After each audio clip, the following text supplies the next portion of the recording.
नमस्कार, कालका से समालखा देख रहे हैं आप और मैं हूं आपके साथ विवेक तिवारी। बुलेटिन की शुरुआत करते हैं। संत कबीरदास जयंती के उपलक्ष्य पर सीएम मनोहर लाल ने ऐलान किया था कि मुख्यमंत्री आवास का नाम संत कबीर कुटीर किया जाएगा। इसी कड़ी में मुख्यमंत्री आवास को अब संत कबीर कुटीर कर दिया गया है और आवास के बाहर की नेम प्लेट भी लगा दी गई है।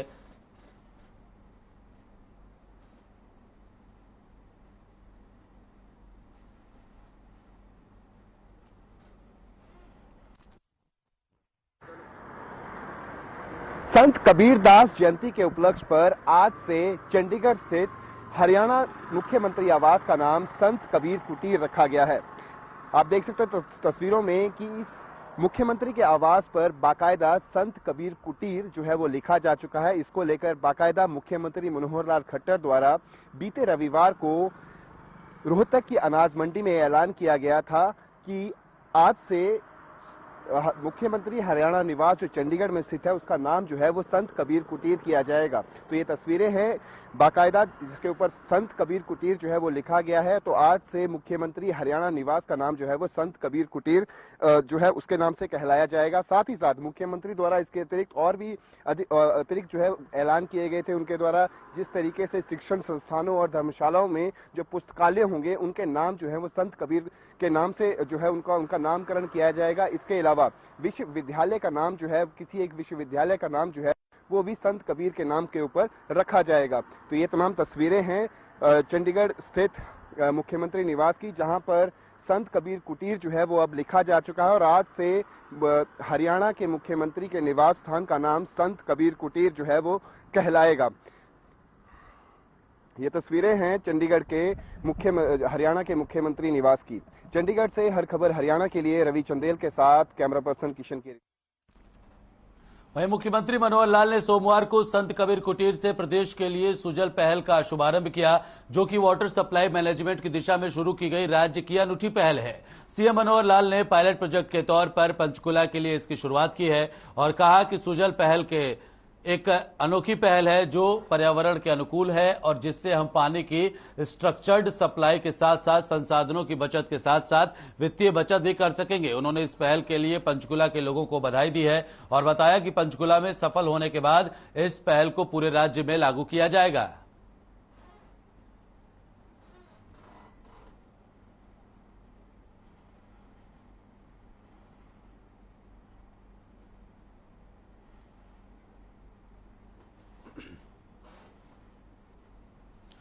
वहीं प्रदेश में पर्यटन और एडवेंचर स्पोर्ट्स को बढ़ावा देने के लिए सीएम मनोहर लाल और सरकार लगातार काम कर रही है। इसी कड़ी में मुख्यमंत्री मनोहर लाल ने चंडीगढ़ में माउंट यूनाम के लिए पर्वतारोहियों के दल को रवाना किया।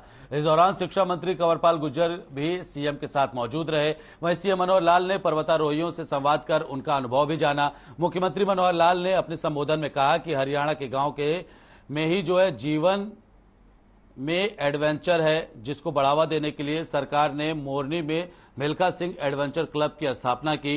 दक्षिणी हरियाणा में भी ट्रैकिंग को बढ़ावा देने के लिए सरकार काम कर रही है।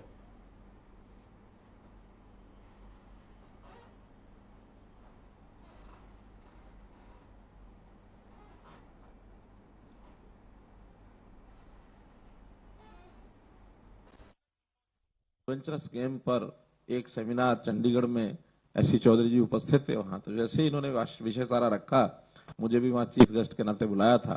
उसी 2016 के वर्ष में मन में आया कि आखिर एडवेंचरस गेम्स भी अपने आप एक थ्रिल पैदा करता, नौजवानों में उनका साहस बढ़ाता है, उनकी हिम्मत बढ़ाता है, उनमें एक अनुशासन पैदा करता है। तो आपको याद है कि नहीं, मैंने उसी समय कहा था मोरनी में हम एक एडवेंचरस गेम का एक संस्थान ये बनाएंगे। उस समय से चलते चलते और अब अवसर आया, पिछले साल हमने टिकर ताल में नाम रखा था Sardar Milkha Singh adventure sports club.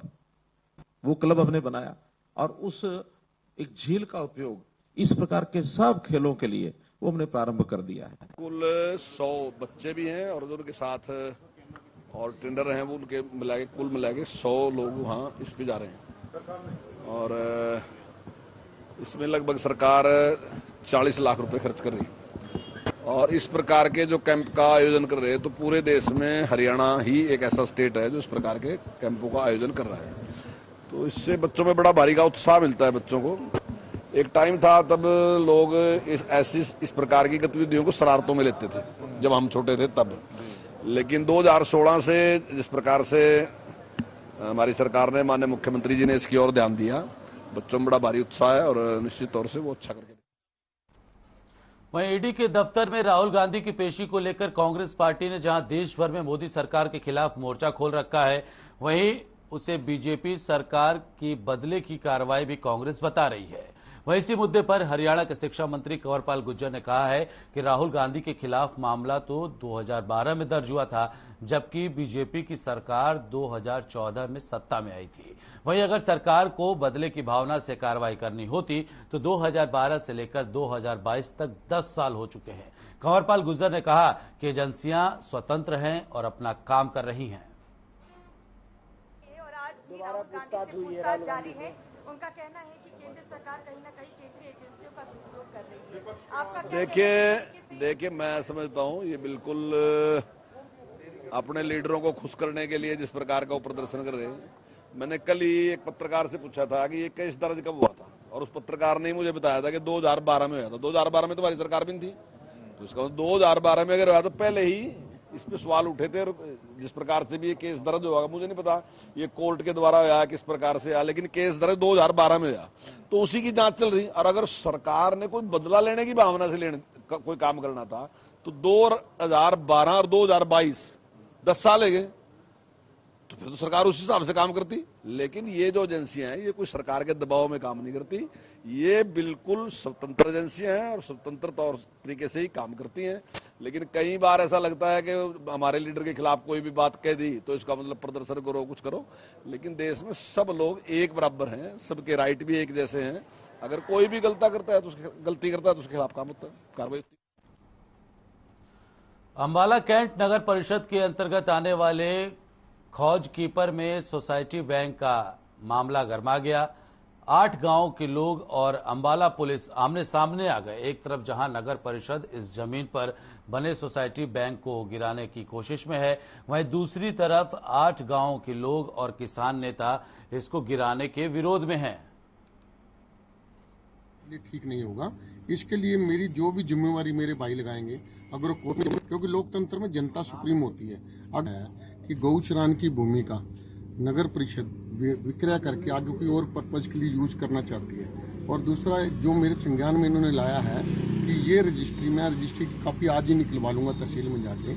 ये रजिस्ट्री खाली भूमि की कराई गई है, जबकि यहाँ पे कम्युनिटी सेंटर और खोजकेपुर प्राइमरी सेंटर भी यहाँ पे बना हुआ है, जहाँ पे जैसा इन्होंने बताया कि कई गाँव के लोगों के खाते भी हैं। अगर ऐसी व्यवस्था है तो इस भूमि का प्रयोग बदला नहीं जाना चाहिए। सरकार को चाहिए कि वो काम करे जो जनता के नुमाइंदे करें, का चाहे या जनता चाहे, क्योंकि लोग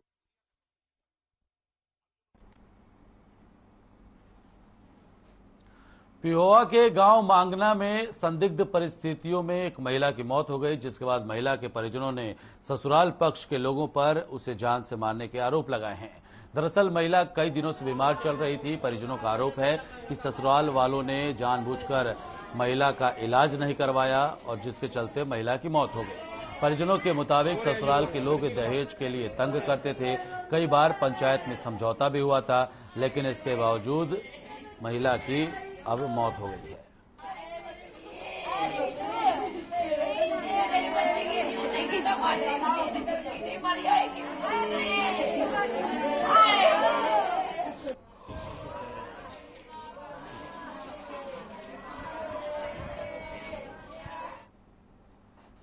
सोनीपत में NH-44 पर देर रात एक तेज रफ्तार कार डिवाइडर से टकरा गई, जिसमें हादसे में कार में सवार 2 नर्सिंग ऑफिसर सहित एक छात्र की मौके पर ही मौत हो गई, जबकि दिल्ली परिवहन निगम में तैनात चालक गंभीर रूप से घायल हो गया।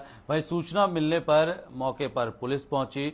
पुलिस ने शवों को नागरिक अस्पताल के शव गृह में रखवाया और घायल को इलाज के लिए निजी हॉस्पिटल में भर्ती कराया। बता दें कि दिल्ली के नांगल ठाकरान के रहने वाले अंकित, जितेंद्र, गौरव और रोहिणी के रहने वाले गौरव सिंह सोमवार की देर रात अपनी कार से मनाली घूमने के लिए जा रहे थे और NH-44 पर गांव बिगान के पास ये हादसा हो गया।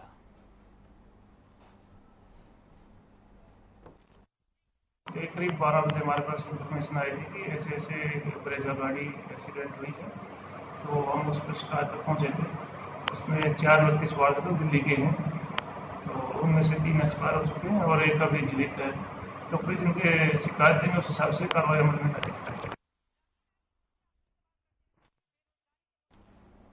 वहीं यमुनानगर में भी तेज रफ्तार का कहर देखने को मिला है। एक बस और ट्रक के बीच में भिड़ंत हो गई।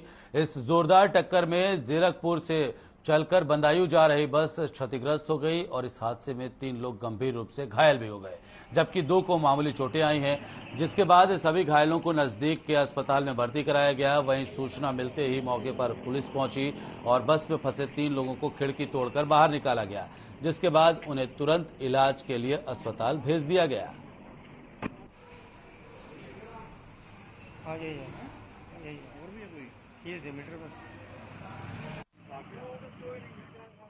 सर हादसा हुआ है, किसके साथ कैसे कैसे हुआ? बस और ट्रक का आपस में एक्सीडेंट हुआ है जी। और बस में 3 आदमियों को चोट लगी है, इनको गंभीर चोटें हैं, 2 को सिर में है और 1 को पैर में लगी हुई है।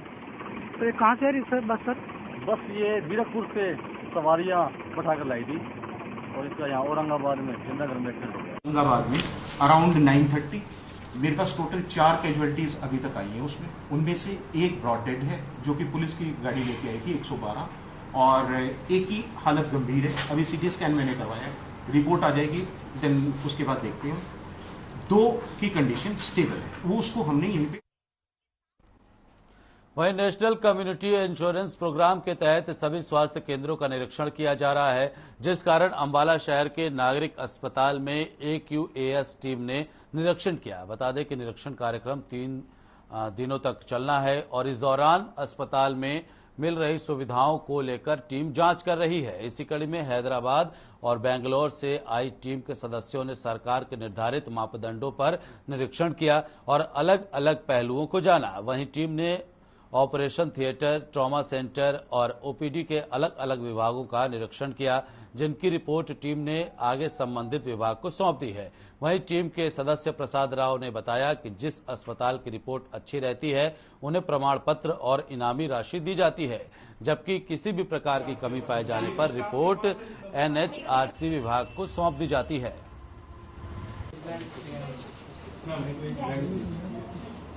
भारत शासन द्वारा एक नेशनल क्वालिटी एश्योरेंस प्रोग्राम संचालित किया जा रहा है, जिसमें कि हर तरह की स्वास्थ्य संस्था, जिला चिकित्सालय हो, सामुदायिक या प्राथमिक स्वास्थ्य केंद्र हो, उन सब का एक निर्धारित मापदंडों पर परीक्षण किया जाता है और यदि वो यानी पाए जाते हैं पात्र, तो उनको कैश रिवॉर्ड्स और सर्टिफिकेशन दोनों किया जाता है।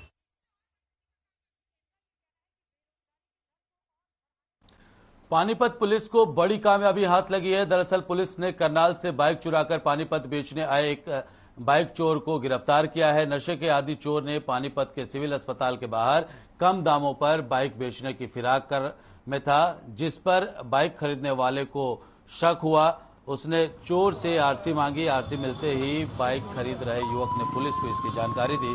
पुलिस ने आरोपी बाइक चोर को गिरफ्तार कर लिया है और आगे की कार्रवाई में जुट गई है।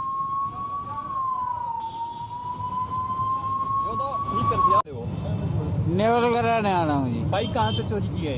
ये करनाल से की है जी। किस लिए चोरी करते हो? नशा नुशा करते हो? हाँ जी। अच्छा, यहाँ कैसे पहुँचे पानीपत? बस लूट लेने के चक्कर में आ गए थे सर। लूट लेने? हाँ जी। अच्छा, तो पकड़े गए? हाँ जी। पहले भी चोरी की है? नहीं, पहले नहीं की थी। बाइकें चोरी क्यों करते हो? गरीब लोगों की बाइक ऐसे बेच रहे हो? कितने में बेच रहे थे इसको?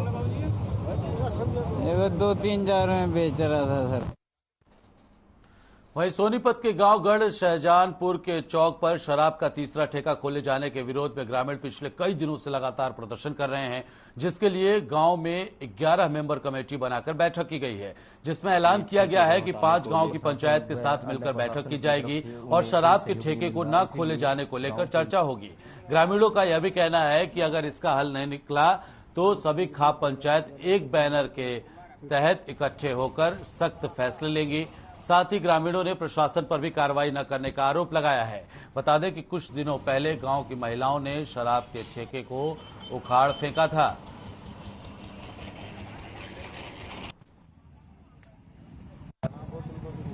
अब देखो जहाँ जहाँ ठेके खुले रहते हैं वहाँ पे गाड़ी वगैरह खड़ी रहती है, कोई अभद्र दुर्व्यवहार करता है उसमें बैठे हुए, तो महिलाओं की सुरक्षा को लेकर खतरा है। हाँ, सुरक्षा को लेकर खतरा। अब देखो पहले कितना बड़ा हुआ है अपने हरियाणा में। तो क्या निर्णय किया गया, इसको हटाया गया क्या? जब पहले दिन प्रोटेस्ट किया, क्या दिन हो गया आपको करते? हमें पुलिस वालों ने बोला था और जी हट जाएगा और कल इसको उठा ले जाएंगे, तो उसके बाद हमने शाम तक का टाइम दिया था। कल की बात है, कल ये कहा था पुलिस वालों ने 4 बजे तक ये उठा ले जाएंगे इसको, तो ये उठा के नहीं ले गए, तो सारी रात हम यहाँ धरने पे रहे। गाँव के पक्ष में ये मांग कर रहे हैं, हमारी बहू बेटियों को मतलब जो है ना यहाँ पे सुरक्षित महसूस नहीं हो रही, क्योंकि जो है ना यहाँ पे घूमने फिरने आती हैं सुबह शाम, और अब हमारे बिल्कुल साथ में ही जहाँ पर ये ठेका खोलने का प्रयास किया जा रहा है, यहाँ में विकलांगों का एक स्कूल भी है और दूसरी साइड में भी एक स्कूल है। मतलब स्कूलों का मेन रास्ता है, ये ओमेक सिटी है, ये आवासीय कॉलोनी है, तो ये मतलब गांव के बिल्कुल टच करके मतलब जो है ठेका खोलने का प्रयास किया जा रहा है। हम इसको किसी भी हालत में यहाँ पे खोलने नहीं देंगे। और इसी बीच कुरुक्षेत्र से बड़ी खबर आ रही है, जहां साइबर क्राइम टीम ने एक ठग के मास्टरमाइंड को गिरफ्तार किया है। बड़ी कार्रवाई देखने को मिली है साइबर क्राइम टीम की। कुरुक्षेत्र से ये खबर आप तक पहुंचा रहे हैं। ठगी के मास्टरमाइंड को गिरफ्तार किया गया, पकड़ा गया है। 2 मोबाइल, 50,000 रुपए की नकदी भी उसके पास से बरामद की गई। लोन दिलाने के नाम पर 15 लाख रुपए की भी ठगी कर चुका है। सीआरपीएफ के जवान के साथ में भी ठगी किया है इसने। तो कुरुक्षेत्र साइबर क्राइम ब्रांच की ये बड़ी कार्रवाई देखने को मिली है। ठगी के मास्टरमाइंड को गिरफ्तार किया है, उसके पास से 2 मोबाइल और 50,000 रुपए की नकदी भी बरामद की गई है। 15 लाख रुपए की ठगी की थी इसने लोन दिलाने के नाम पर, और सीआरपीएफ के जवान के साथ ये ठगी की गई थी। तो फिलहाल कुरुक्षेत्र में साइबर क्राइम ब्रांच की बड़ी कार्रवाई देखने को मिली। तस्वीरें आपको हम दिखा रहे हैं। यही वो ठग है जिसने सीआरपीएफ के जवान के साथ में 15 लाख रुपए की ठगी की थी। लोन दिलाने के नाम पर भी ठगी इस आरोपी ने, इस शख्स ने किया था। ये ठगी का मास्टरमाइंड बताया जा रहा है, जिसको साइबर क्राइम ब्रांच की टीम ने गिरफ्तार किया है। तो साइबर क्राइम ब्रांच की बड़ी कार्रवाई कुरुक्षेत्र में देखने को मिली है, जहां एक ठगी के मास्टरमाइंड को गिरफ्तार किया गया है। पुलिस फाइल अनुसंधान के लिए एसपी साहब के आदेश के मुताबिक थाना पेवा से एसडीओ में प्राप्त हुई है। इसमें एक सिंदरपाल नाम का कर्मचारी है जो सीआरपीएफ में नौकरी करता है। उसने बतलाया कि उसके साथ ऑनलाइन फ्रॉड हो गया है। उसने अपनी इंश्योरेंस पॉलिसी के करवा रखी है। इसके लिए कोई उसके पास अचानक फोन आया कि हम इंश्योरेंस पॉलिसी पे आपको लोन दिला देंगे 15 लाख रुपये। जो उसकी वार्ता में आ गया, उसके बकाया में आकर उसने 1 महीने के दौरान 15 लाख रुपये जमा करवा लिए धोखाधड़ी। चरखी दादरी नगर परिषद में चेयरमैन पद के लिए बीजेपी से प्रत्याशी बख्शी सैनी की जनसभाओं में जनसैलाब उमड़ रहा है। बख्शी सैनी लगातार डोर टू डोर अभियान के तहत लोगों से वोट की अपील कर रहे हैं, जिसके चलते लोगों में भारी उत्साह भी अब देखने को मिल रहा है। जनसभा को संबोधित करते हुए बख्शी सैनी ने बताया कि मैं लगातार 17 साल से दादरी की समाज सेवा कर रहा हूं, जनसेवा के लिए समर्पित हूं। बख्शी सैनी ने यह भी कहा कि दादरी की जनता का सहयोग रहा तो दादरी में सीवर व्यवस्था, पीने की पानी का समाधान करवाना पहली प्राथमिकता रहेगी। उन्होंने कहा कि मैं राजनीति करने के लिए आपका वोट नहीं मांग रहा, बल्कि जनसेवा के लिए आपके वोट का आशीर्वाद मांग रहा हूं।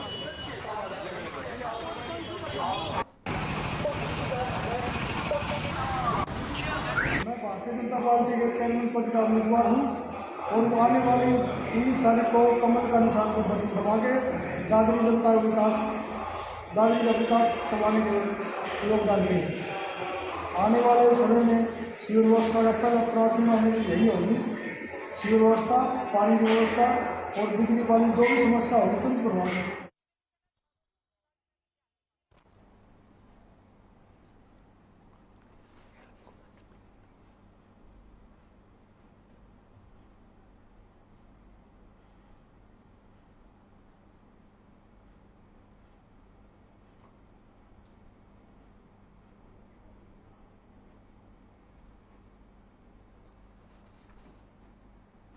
जैसे जैसे निकाय चुनाव की तारीख नजदीक आती जा रही है, वैसे वैसे सभी राजनीतिक पार्टियां और उनके प्रत्याशी प्रचार प्रसार तेजी से कर रहे हैं।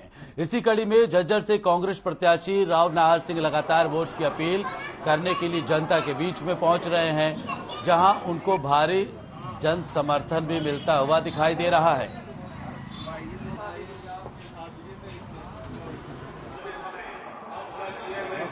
पत्रकार महोदय, ये तो आप देख रहे हो, हम सुबह से शाम तक अपने जन संपर्क अभियान में लगे हुए हैं। लोगों ने अभी पता चला है भाई कांग्रेस पार्टी ने सभी भाइयों के सहयोग से, कर्नल बेंदर जी है, सुभाष प्रधान जी है, और इनके सहयोग से मेरे को उम्मीदवार घोषित कर दिया। उसी दिन से आम जन में, शहर में एक कांग्रेस के प्रति लहर दौड़ चुकी है। अब हमारे एमपी साहब बहन गीता बुक्कल जी, कुलदीप जी, चौधरी राज सिंह जाखड़ जी, हमारे नेता प्रचार अभियान में कल से लग जाएंगे और एक तरफा माहौल बनता जान लग रहा है। वे आने के बाद तो हमारा एक तरफा।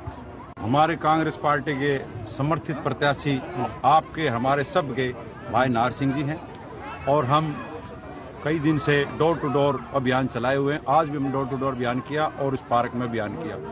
19 जून को बहुत बड़ा महायोग होने जा रहा है। इसमें हम अपील करते हैं पूरे शहरवासियों से कि एक एक वोट दरवाजे के निशान पर डालकर भाई नाहर सिंह को कामयाब करें। काफी समस्याएं देखने को मिली और शहर में ही पैदा हुआ हूँ, शहर में ही पला बड़ा हूँ। शहर को मतलब कि पिछले 50, 55, 60 साल से देखता आ रहा हूँ, जब से होश संभाला है। जो शहर के अभी जो आकर के हो रहा है, खास करके 7-8 साल में जो एक बड़ी अच्छी शुरुआत हुई थी, उस शुरुआत को वहीं पे ही विराम लग गया। सबसे पहले तो मैं पार्टी का इस बात पे धन्यवाद करता हूँ कि पार्टी ने अपना एक उम्मीदवार घोषित किया और भाई सुभाष गुर्जर और कर्नल साहब जो कि त्याग की मूर्ति हैं, ये दोनों बड़े सशक्त उम्मीदवार थे, इस बात में कोई दो राय नहीं है। इन्होंने जो त्याग किया है भाई नाहर सिंह के लिए, उनका नाम जो पार्टी ने दिया उसके लिए समर्पित रहे और कंधे से कंधा मिलाकर ये हमारे दोनों साथ। तो फिलहाल इस बुलेटिन में इतना ही। यहाँ रुक रहे छोटे से ब्रेक के लिए। नमस्कार।